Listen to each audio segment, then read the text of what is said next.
Thanks for being here. In today's video, I want to provide an update on my no spend 2025. This will be what I spent in March 2025. Let's get into it. Alright, if you're new to the channel, then this will be news to you, but I'm trying a no spend 2025. I'll link to the original video where I kind of outlined some of the things that I will allow myself to purchase, which I consider to be the essentials. And then each month I provide a recap of those things that I did spend money on, which do not count as essentials and therefore mean that I failed my goal for that month. But realistically, I know I'm going to spend a little bit each month. It's sort of fun to track those small purchases, some of them big. This month there was a couple big ones. And hopefully at the end of the year, we'll do a big recap. We'll see how much I spent outside of the essentials while trying to do a no buy 2025 challenge. So without further ado, March 2025, let's get into it.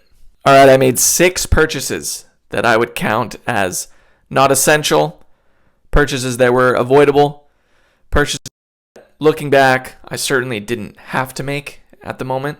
And so that's what I consider when I'm thinking about these monthly update videos. The first thing that I purchased in March 2025 is Apple TV. And this one's tricky. This is too bad. You know what? I signed up for the free trial because I'd heard about this show, Severance, that everyone's been talking about. And I thought, all right, we got to get in on this. We got to watch Severance. So I did the trial. We started binging it. We just missed finishing it within the trial. And so probably going to cancel this for next month, but I just saw on my credit card statement $14.55 for Apple TV. That's the first one that I regret. The second thing is a massage. So this was unfortunate. Obviously, I have benefits through my work. You know, I've been feeling a bit stiff, maybe from all the YouTubing and the editing and whatnot. And no, I'm just kidding. It's probably from sitting at my desk every day for my 9 to 5 with terrible posture. Anyways, went to get a massage from my massage therapist. Typically, about 80%, I think, is covered under my benefits. But this time, it was the first time this year that I had visited. So I had to pay the deductible. And so I did end up paying $107 out of pocket, which I didn't really think about, wasn't really expecting. I'm not mad about this one because obviously health is important. I needed a massage.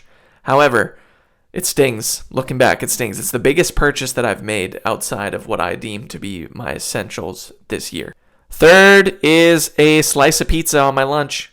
So I talked about this one before. I think it was February. I had a slice of this from this pizza joint near my work. $6.60 for one big slice of pizza. Now, it is a heavier piece of pizza. There's a lot of cheese on there. It's pretty delicious. No complaints overall. But when you look on the credit card statement, you see $6.60 for one slice of pizza. Whew! Not the best. Count it. The next two are really my fault. This is a lack of planning on my part where I ran out of coffee.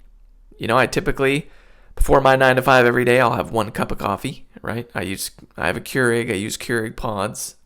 Not the most sustainable thing, but I do use Keurig pods. And I didn't have any. I ran out.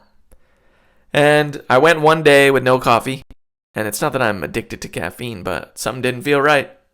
So it makes you think. So the next 2 days, rather than going out to the store and like buying it in bulk, I did end up purchasing a coffee in the morning from one day from a Starbucks, one day from a McDonald's. And you know, if you're there already, tack on the breakfast sandwich, tack on an Egg McMuffin and a hash brown, obviously delicious. And you know what? You're $17 or $18 in at that point across the 2 days. So add that to the list. And lastly, this was a treat. We were looking for something to eat on a Friday. Me and my colleagues, my coworkers, we went out to lunch and we came across this restaurant that's pretty popular in Vancouver. It's called Anton's. And it's a pasta place, an Italian place that's pretty popular. Sometimes there's like a lineup out the door for dinner time.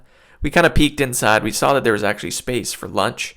So we were like, you know what? It's going to be pricier than our typical lunch, a slice of pizza or a Subway or something. I mentioned in my other videos, we're kind of in a food desert where I work. So we did actually drive outside of the near vicinity to get to this place. So special treat. We had a pasta meal, Italian.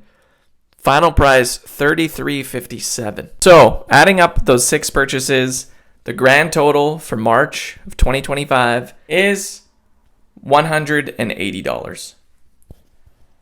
So that's $180. That's far more than I've spent in January or February. So technically it's a terrible month. But a lot of that was related to that massage. So I'm not overly concerned or overly stressed about my spending or anything like that. Again, the purpose of this challenge is not to stress over it. It's just to make me think twice before I make some of those impulsive or unnecessary purchases. And it's certainly working.